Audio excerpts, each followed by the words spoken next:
Assalamualaikum warahmatullahi wabarakatuh. Salam sejahtera untuk kita semua.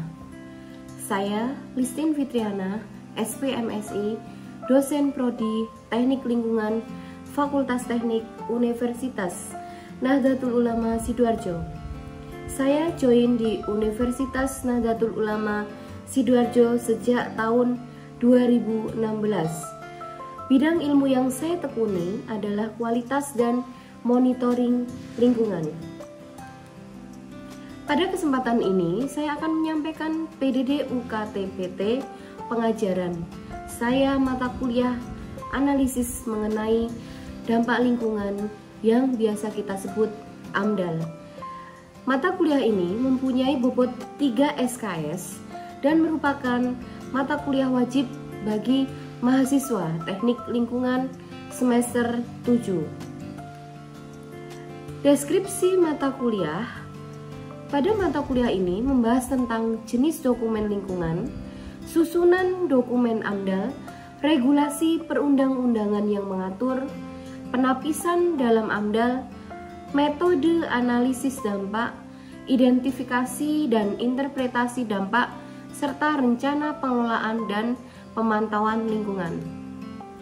Capaian pembelajaran lulusan.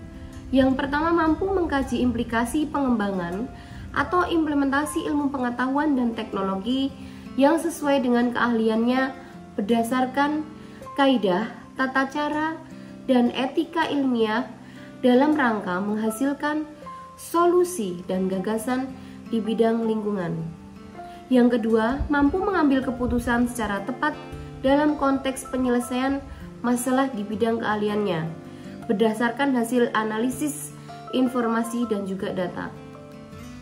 Setelah mengikuti mata kuliah ini, mahasiswa dapat menyusun dokumen AMDAL. Yang kedua, mampu menganalisis rencana pengelolaan dan pemantauan lingkungan. Yang ketiga, menganalisis studi kasus yang layak mengurus dokumen AMDAL dengan menginterpretasikan peraturan perundang-undangan yang mengatur dan yang berlaku. Metode pembelajaran yang digunakan meliputi ceramah, diskusi, unjuk kerja, student center learning, dan case-based learning. Jadi sistem pembelajaran pada mata kuliah ini full secara luring atau tatap muka di kelas dengan metode sinkron, sedangkan metode asinkronnya dengan diskusi maupun tugas mandiri. Jadi pada mata kuliah ini mahasiswa mempunyai kelompok masing-masing dari awal pertemuan hingga nanti di akhir pertemuan perkuliahan, yang mana di sini untuk mengerjakan atau menyelesaikan dari tugas terstruktur.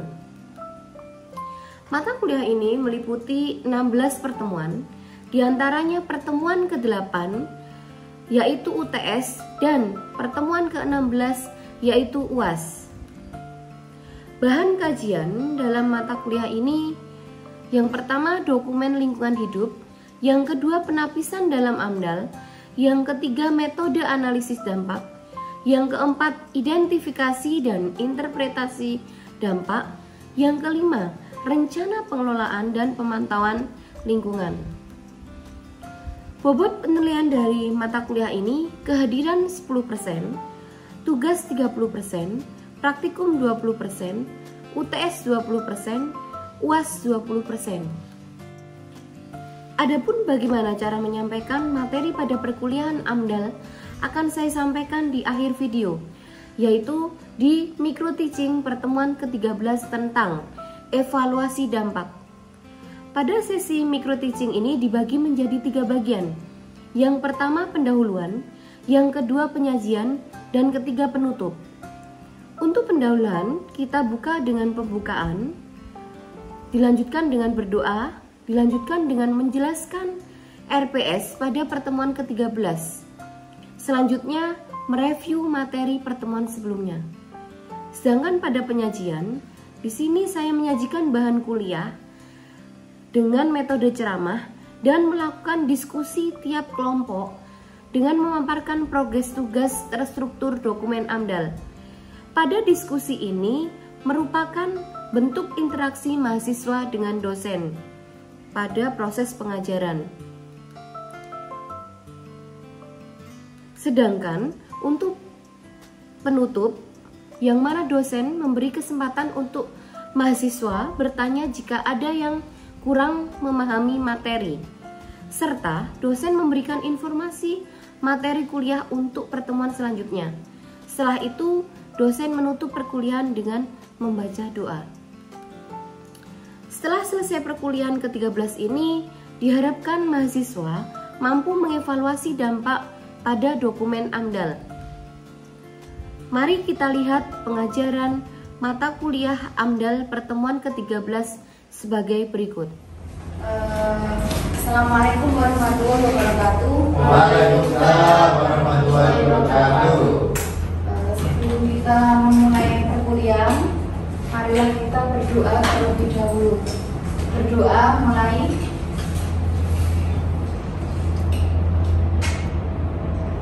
Berdoa selesai. Oke, kita perkuliahan AMDAL di pertemuan ke-11 ini nantinya kita membahas tentang evaluasi dampak. Jadi nanti setelah kita materi, yang kita bahas juga terkait progres dari masing-masing kelompok penyusunan dokumen AMDAL. Gimana kabarnya? Sehat semua? Alhamdulillah. Sehat. Ada yang sakit? Ibu, batuk-batuk. Batuk-batuk. Oke. Jaga kesehatannya ya. Jadi di sini karena musimnya banyak yang sakit, kita harus jaga kondisi karena sebentar lagi tinggal beberapa minggu kita akan melaksanakan UAS. Nah, untuk pertemuan hari ini kita membahas terkait dengan evaluasi dampak. Sebenarnya terkait dengan evaluasi dampak ini sudah kita singgung untuk pertemuan sebelumnya terkait dengan evaluasi dampak yang ada di dokumen, contoh dokumen AMDAL yang rumah sakit mata yang sudah saya share kemarin. Jadi bagaimana nantinya terkait penyusunan dari evaluasi dampak yang ada di dokumen AMDAL. Nah, kalau kita lihat di sini, ketika kita berbicara terkait dengan evaluasi, yang mana di situ nantinya kita lihat apakah di situ terkait evaluasinya itu terjadi penurunan kualitas lingkungan hidup. Nah, nantinya ada kaitannya dengan daya dukung. Jadi daya dukung sumber daya alamnya itu bagaimana? Ketika kita akan belajar AMDAL, itu pastinya akan ada kegiatan yang akan beroperasi, yang nantinya salah satunya itu terjadi masalah lingkungan. Nah, kita sebagai orang teknik lingkungan harus paham bagaimana kita dalam menyikapi proses dari penurunan dari degradasi lingkungan. Dokumen AMDAL terdiri dari apa saja? Yang pertama, KA, kerangka acuan. Ya, kerangka acuan ini berarti kaitannya dengan proposal. Jadi yang di awal kemarin kita bahas, kalau kerangka acuan berarti di sini apa saja kegiatan yang akan kita laksanakan. Misalnya Mas Maulana mengerjakan dokumen lingkungan, itu kita harus tahu rencana kegiatan nantinya itu seperti apa. Kita deskripsikan yang seperti tugas ke-1, ke-2, yang nantinya kita juga analisa bagaimana nanti metode yang akan kita laksanakan ketika penyusunan AMDAL. Ini kerangka acuan. Yang kedua, ada dokumen AMDAL. Dokumen AMDAL ini berarti di sini inti dari dokumen. Inti dari kegiatan AMDAL itu yang di AMDAL ini. Nah, biasanya kalau kita nanti sidang ya, kalau kita benar-benar sidang yang ada di dinas maupun di kementerian, itu bagian yang nanti akan kita sidang, yang akan kita disidang lah sama bagian pemerintahan maupun bagian yang punya usaha. Itu ya ini kerangka acuan atau KA dan juga pada dokumen AMDAL. Nah, sedangkan yang ketiga ada RKL. Sebenarnya ini dokumennya terpisah. RKL, RPL. Artinya di sini kalau RKL ini berarti kita harus merencanakan pengelolaan lingkungannya seperti apa. Itu berbentuk dokumen.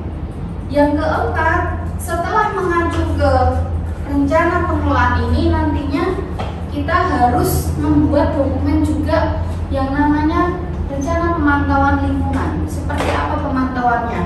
Nah, ini biasanya bagian dari satu. Artinya dua dokumen, tetapi satu dari bagian. Nah, ini biasanya nantinya ya, ini itu berisi metrik. Metrik kita apa kemarin? Jadi tabelnya ini nanti sudah rigid, yang sudah di-share kemarin, contoh dokumen AMDAL itu ada nantinya RKL, RPL, itu berbentuk tabel semua. Artinya setiap kolom itu kita ngisinya bukan sembarangan, tetapi berdasarkan dari studi yang akan kita lakukan. Proses-prosesnya bagaimana, dampak-dampaknya bagaimana, evaluasinya bagaimana, sampai nanti pengelolaan lingkungannya itu bagaimana.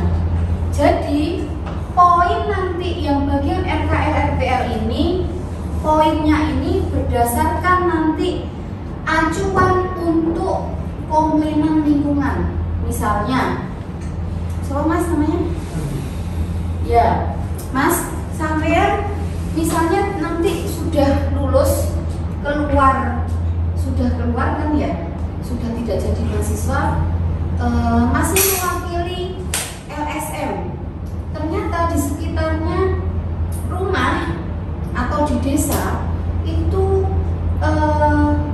terjadi perubahan warna di dekat sungai rumah. Nah, itu bisa kita komplain. Ini nanti berasal dari mana sebenarnya untuk air yang merah ini, seperti itu.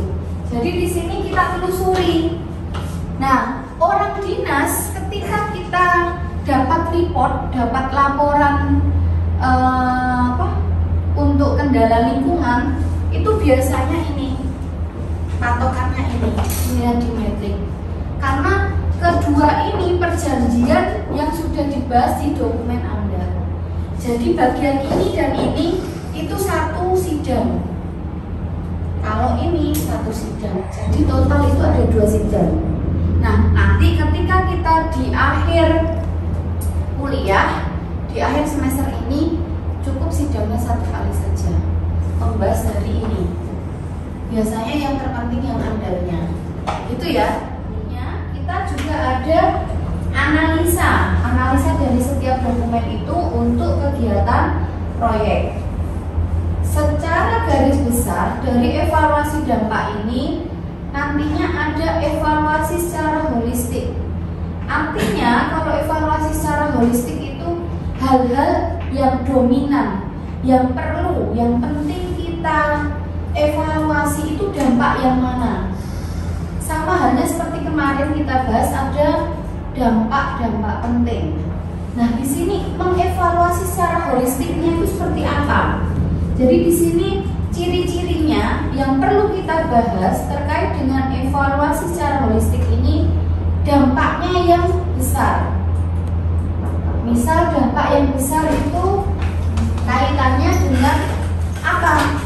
Bukan hanya lingkungan saja, tetapi dengan faktor-faktor yang lain, misalnya faktor sosial maupun ekonomi. Nah, kita harus berpedoman 3 itu. Jadi misalnya di pabrik itu ternyata nanti kecenderungannya semakin banyak kejahatan. Nah, ini bagaimana nantinya yang akan kita laksanakan? Pengelola perusahaan itu bagaimana caranya biar bisa mengurangi dari kejahatan itu. Salah satunya apa? Meningkatkan tenaga kerja sekitar. Biasanya contoh seperti ini. Biasanya kalau Mbak Yana misalnya, Mbak Yana berada di desa mana Mbak Rian? Misal di desa Rian ada pabrik.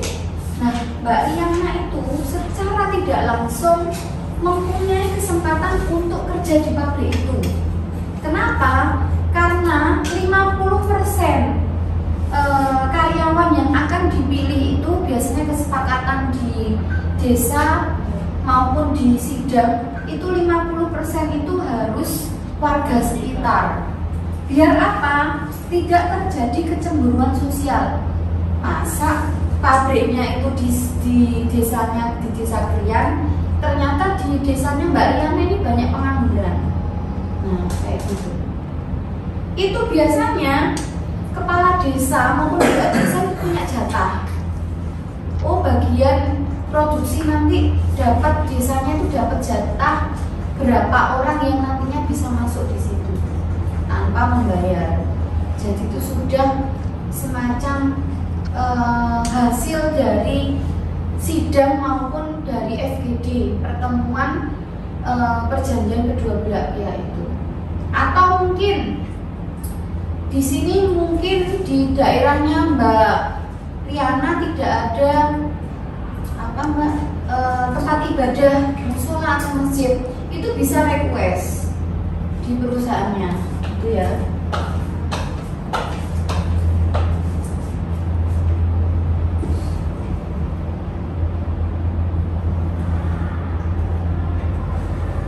Nah, jadi di sini kalau evaluasi dampak kaitannya dengan rencana pengelolaan lingkungan atau RKL apa saja yang nantinya dikelola.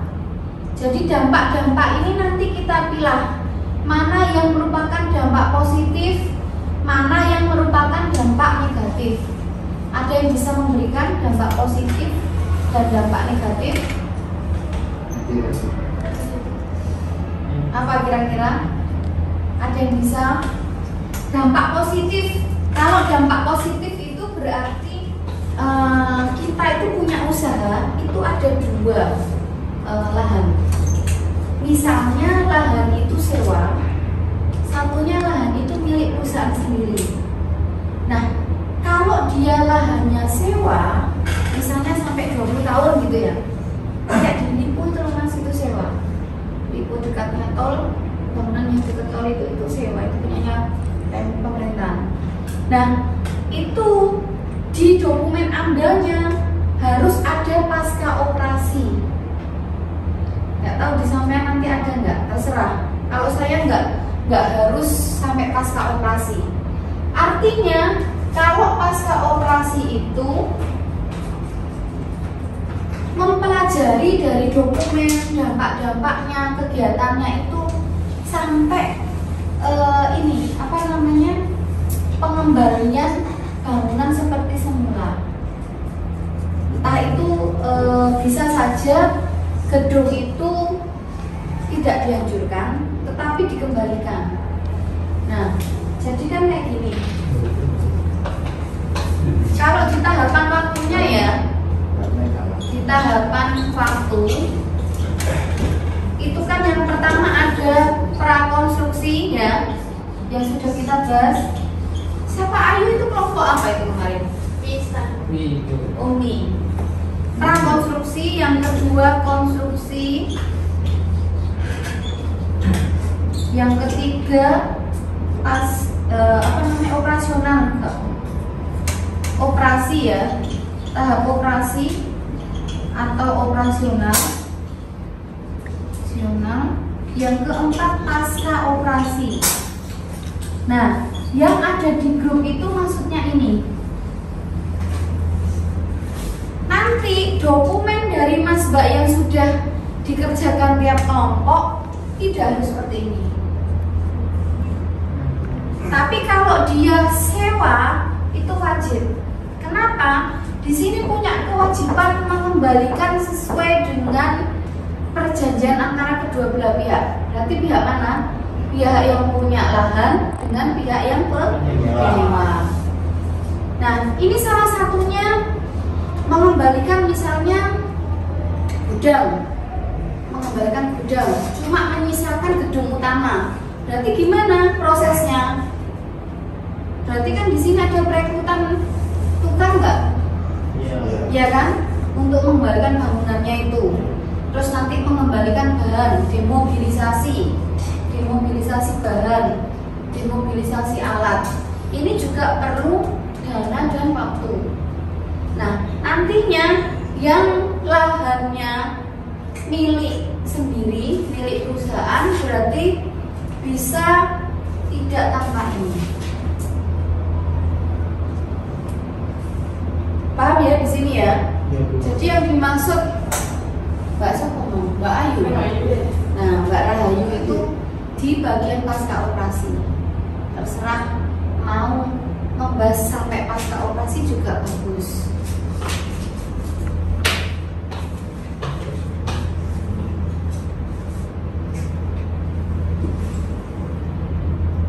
Ini contoh dari turun-turun itu ketika kemarin COVID aja ya, 2 tahunan lah.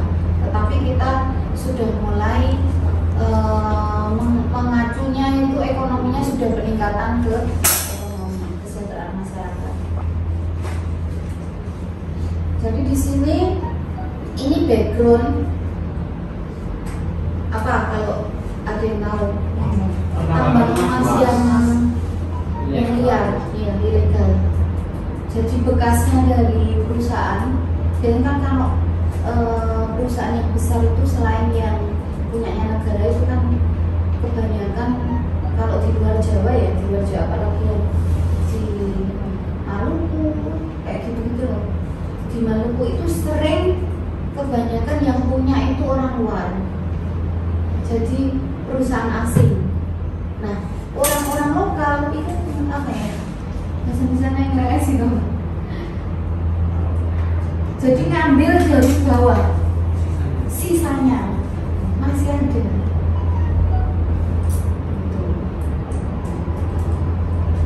Nah, ini sumber kegiatan yang dominan di sini.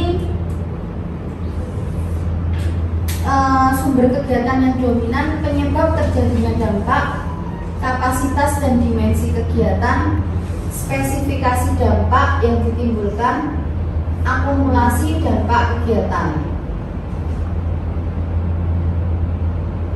Nah, contohnya ini. Misalnya ini terjadi ketika akan melaksanakan kegiatan. Dampaknya seperti apa? Misalnya ini kaitannya dengan kegiatan pada produksi pengurangan ukuran yang dilibatkan ya. Oh ini Mbak Mas ya, kelihatan mau saya ya, bahan baku. Nah, penyebab yang timbul salah satunya apa? Kebisingan.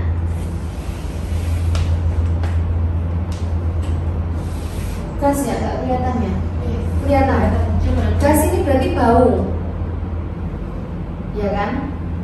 Nah, apa saja yang nantinya yang dibutuhkan pada proses pengurangan ukuran tenaga kerja maupun energi.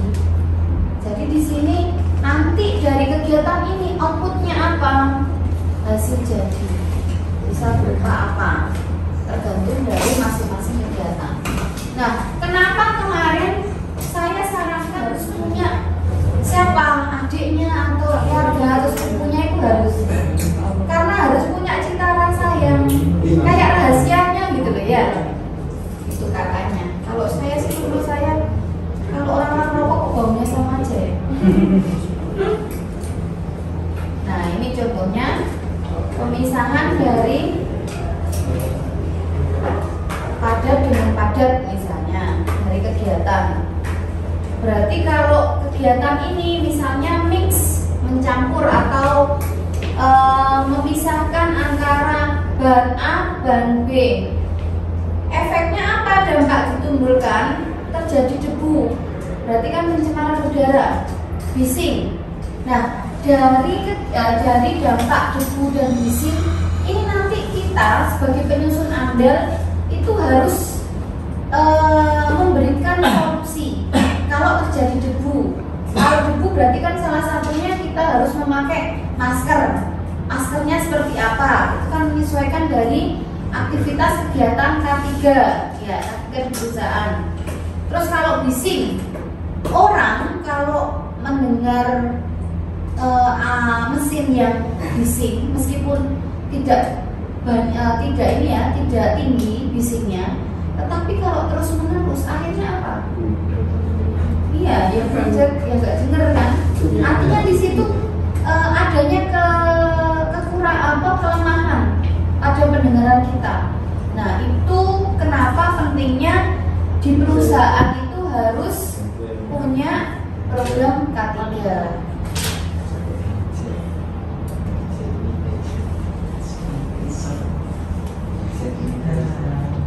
Identifikasi rona lingkungannya seperti apa? Ada lingkungan biotik, abiotik, nanti identifikasi seperti kita survei ekologi, nanti identifikasi di sana ada apa saja, ada tanaman apa saja, ada hewan apa saja. Sementara itu ya, jadi setelah ini kita membahas terkait dengan progres setiap kelompok. Saya lihat nanti kita diskusi per kelompok. Jadi nanti setelah pertemuan ini kita bisa mengerjakan progres selanjutnya di dokumen AMDAL. Ada pertanyaan di sini terkait materi dari saya? Tidak ada. Kita lanjutkan di diskusi ya. Jadi satu persatu anak-anak nanti maju tiap kelompok. Oke.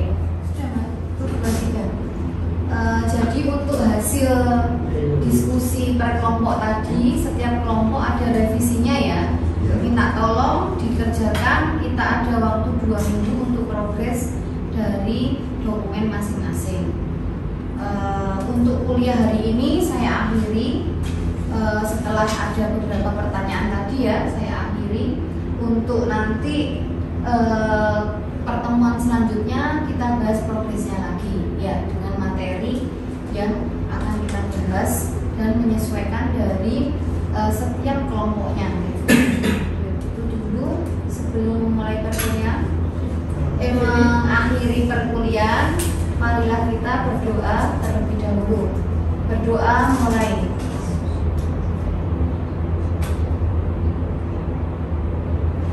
Doa selesai. Semoga ilmu yang kita dapat untuk hari ini berkah ya. Amin. Semoga kita diberikan kelancaran untuk mengerjakan tugas melaksanakan kuliah sampai akhir semester ini. Tetap semangat, jaga kesehatannya. Assalamualaikum warahmatullahi wabarakatuh.